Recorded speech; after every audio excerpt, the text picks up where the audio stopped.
जय माता की। आप देख रहे हैं law and the spiritual secret. कैसे हैं आप सब? मैं उम्मीद कर रहा हूं कि आप सब बहुत अच्छे होंगे, परिवार के साथ होंगे और आज एक बार फिर खास जानकारी लेकर आपके बीच मौजूद है। शाबर मंत्र को एक दिन में कैसे सिद्ध कर सकते हैं?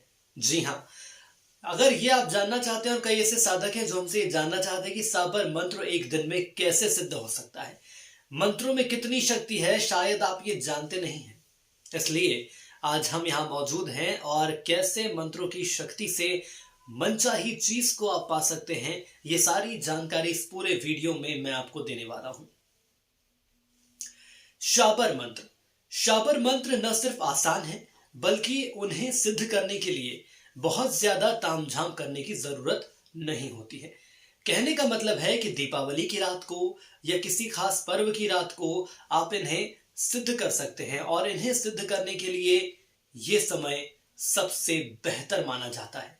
ये मानकर चलिए कि पर्व की रात को यदि आप सिद्ध कर रहे हैं, खास तौर पर दीपावली की रात हो, तो सबसे बढ़िया है। लेकिन यहां सबसे खास बात यह भी है कि कितना वक्त कौन सा होता है जब हम हनुमान जी का पाठ करते हैं। देखिए, शाबर मंत्र को लेकर यदि हम हनुमान जी की बात कर ले तो शाबर मंत्र एक अद्भुत शक्तिशाली मंत्र है हनुमान जी का। न सिर्फ हनुमान जी का, और भी देवी देवताओं का मंत्र है।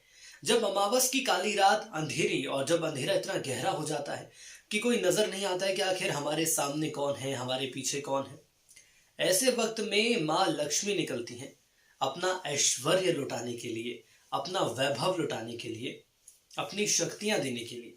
देखिए, मंत्र जाप और सिद्धि के लिए भी दीपावली की रात को सबसे शुभ रात माना जाता है। बहुत शुभ रात होती है ये। इसलिए हम आपको बताने जा रहे हैं कुछ ऐसे शाबर मंत्र जिनको जपने से, जिनका जाप करने से आप अपनी खाली तिजोरी को भर सकते हैं। सिर्फ एक दिन में आप शाबर मंत्र को सिद्ध कर सकते हैं। देखिए, शाबर मंत्र भगवान शंकर ने अपने भक्तों की सांसारिक जरूरतों को पूरा करने के लिए दिए थे। वैदिक मंत्रों को सिद्ध करना और उन्हें संस्कृत के उच्चारण थोड़े मुश्किल होते हैं।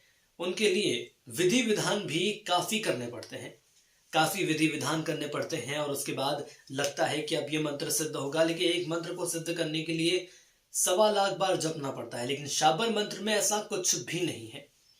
इसलिए शाबर मंत्रों से धन संपत्ति पाना ज्यादा आसान हो जाता है और इसलिए बहुत से साधक हैं जो ये जानना चाहते हैं हमसे, तो आज इसी पर हम बातचीत कर रहे हैं। गोस्वामी तुलसीदास ने भी शाबर मंत्र की महिमा का बखान करते हुए लिखा है। जो मैं बोलने वाला हूं ये गोस्वामी तुलसीदास के शब्द हैं। अनुमली आखर अरध न जापू, शाबर सिद्ध महेश प्रतापू। यानी शाबर मंत्र से आप अपनी मनचाही चीज पा सकते हैं, मनचाही चीज हासिल कर सकते हैं, किसी का भी वशीकरण कर सकते हैं, किसी को भी सिद्ध कर सकते हैं, धन धान्य से अपनी झोली भर सकते हैं। दीपावली की रात शाबर मंत्रों का जाप करके अगर आप मां लक्ष्मी को सदा के लिए चाहें तो अपने पास रोक कर रख सकते हैं। यहां कहने का मतलब है कि शाबर मंत्र के द्वारा मां लक्ष्मी की कृपा पर हमेशा बनी रहेगी। देखिए, शाबर मंत्र जितने आसान हैं उससे कहीं ज्यादा जल्दी इसके परिणाम आने लगते हैं। शाबर मंत्र सरल भाषा में है, उच्चारण में गलती की भी कोई संभावना नहीं रहती है। आमतौर पर यह देखा जाता है कि मंत्रों का जाप करना बेहद मुश्किल हो जाता है उन लोगों के लिए जो कि भक्ति या अध्यात्म के मार्ग में नए हैं। वो इसलिए क्योंकि कई ऐसे मंत्र हैं जिनका उच्चारण बेहद कठिन होता है। लेकिन शाबर मंत्रों की हम बात कर ले तो शाबर मंत्र की सबसे बड़ी खासियत मित्रों यही है कि शाबर मंत्र बेहद आसान होता है। उच्चारण में गलती की संभावना ये समझ लीजिए कि न के बराबर होती है। और यदि आप श्रद्धा भक्ति भाव से कर रहे हैं तो भगवान परमेश्वर आपकी पर श्रद्धा देखेगा। आइए अब जानते हैं शाबर मंत्र सिद्ध कैसे होते हैं। लेकिन शाबर मंत्रों की उपासना गुरु के निर्देश में ही करनी चाहिए। सबसे पहले तो ये बात है, आप लिख कर रख लीजिए, शाबर मंत्रों को जपना है तो गुरु के निर्देश पर, उनके सानिध्य में। हालांकि साधना के दौरान कुछ डरावनी घटनाएं भी हो जाती हैं, लेकिन इनसे डरने की जरूरत नहीं है।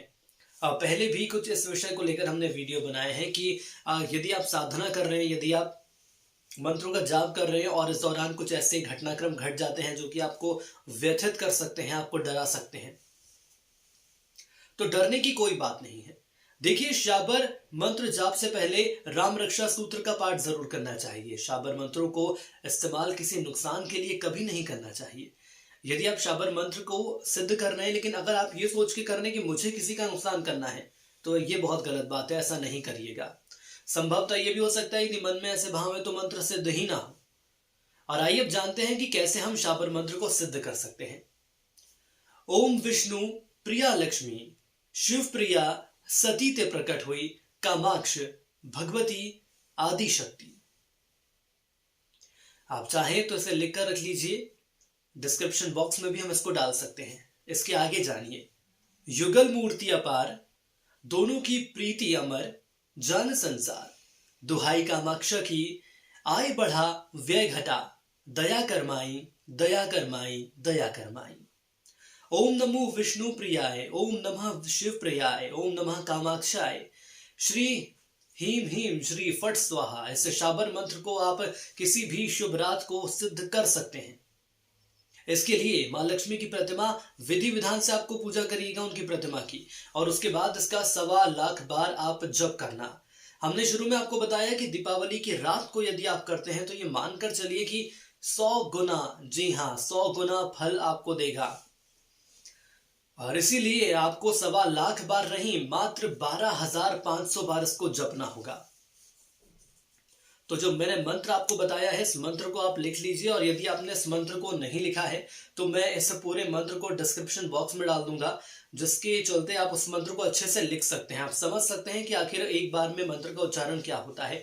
आप कई बार मंत्र का उच्चारण करिए और देखिए, यदि आपको शाबर मंत्र को सिद्ध करना है, वो भी सिर्फ एक रात में, तो आपको उसके लिए सही समय, काल और परिस्थिति का इंतजार करना होगा। देखिए, परमेश्वर ने मंत्र दिए हैं तो ये मंत्र सिद्ध होंगे, ये तय बात है। लेकिन इन मंत्रों को सिद्ध करने के लिए जो हमें दिशा निर्देश चाहिए, जो मार्गदर्शन चाहिए, वो एक गुरु का होना चाहिए। इसलिए आप ये मानकर चलिए कि यदि गुरु के सानिध्य में आप शाबर मंत्र सिद्ध करने की कोशिश कर रहे हैं तो शाबर मंत्र जरूर सिद्ध होगा, लेकिन गुरु के निर्देशन में। और उसके साथ ही साथ जो आप पूजा अर्चना कर रहे हैं वो सच्ची होनी चाहिए, श्रद्धा आपकी सच्ची होनी चाहिए। मन में कभी आप ये भाव मत रखिए कि आखिर मुझे किसी व्यक्ति का बुरा करना है तो मैं शाबर मंत्र का जाप कर रहा हूं, ये बहुत गलत बात है। वैसे तो ऐसे बहुत कम ऐसे मामले देखने को मिलते हैं, ऐसे कम तत्व देखने को मिलते हैं कि, लेकिन यदि ऐसी स्थिति रहती तो परमपिता परमेश्वर भी जानता है कि आखिर आप एक गलत काम के लिए शाबर मंत्र का उपयोग कर रहे हैं। तो हो भी सकता है कि वो शाबर मंत्र आपका सिद्ध ना हो।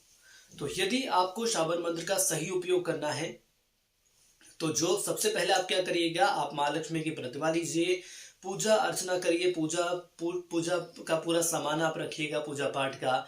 उसके बाद गंगा जल भी आप जरूर रखिएगा, और गंगा जल के बाद जो मैंने विधि आपको बताई है शाबर मंत्र की, इसको आपको जपना है, पूरे सच्चे मनोभाव के साथ आपको जपना है। एक बात का ध्यान रखिएगा, जब भी आप पूजा पाठ करने बैठते हैं आप पूरी तरह से स्वच्छ होकर, साफ होकर स्नान करने के बाद बैठिए, और कोशिश करिए कि जिस कमरे में आप बैठते हैं, जिस कमरे में आपका पूजा घर है, तो वो कमरा खाली हो, अकेला हो, वहां पर कोई भी ना हो। ना ऐसा पता चले कि आपके घर में आपके माता पिता हैं या बीवी बच्चे हैं तो वो अपनी एक अलग तरह से बातचीत कर रहे हैं, मस्ती कर रहे हैं, बच्चे कुछ मोबाइल देख रहे हैं, वीडियोस देख रहे हैं, तो बहुत मुश्किल हो जाएगा उस तरह से एकाग्रता, क्योंकि एकाग्रता किसी भी मंत्र को साधने में बहुत बड़ा काम करती है। तो आज के लिए इतना ही, और मैं उम्मीद यही करता हूं कि आपको हमारी जानकारी पसंद आई होगी। डिस्क्रिप्शन बॉक्स में आप जरूर शाबर मंत्र की पूरी डिटेल देख सकते हैं, जो कि मैं जरूर डाल दूंगा। यदि आपको वीडियो पसंद आए तो जरूर इसे लाइक करिएगा, शेयर करिएगा, और हमारे चैनल को आप सब्सक्राइब भी कर सकते हैं। जय माता की।